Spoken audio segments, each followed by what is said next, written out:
can roast tomatoes in two different ways. Here we have some slow roasted tomatoes, but I'm going to show you a high heat method, just like we use for the roasted peppers.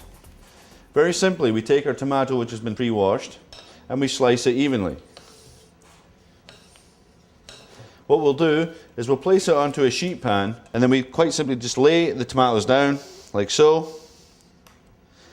Give them a little cover of the oil and then turn them back over. This will ensure an even coating of oil on the tomato slices. Prior to putting it into the oven, quite simply, all we're going to do is give it a little seasoning of salt and cracked black pepper.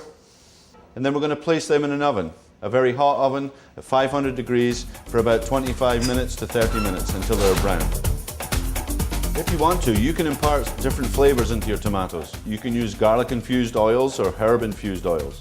And you don't necessarily need to use large tomatoes or beefsteak tomatoes.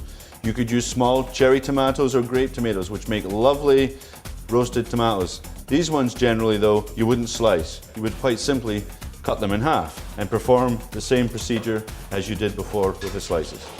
So there we have the two types of tomatoes that we've worked on. We have the slow roast here and the high roast, or the hotter temperature, but much shorter time.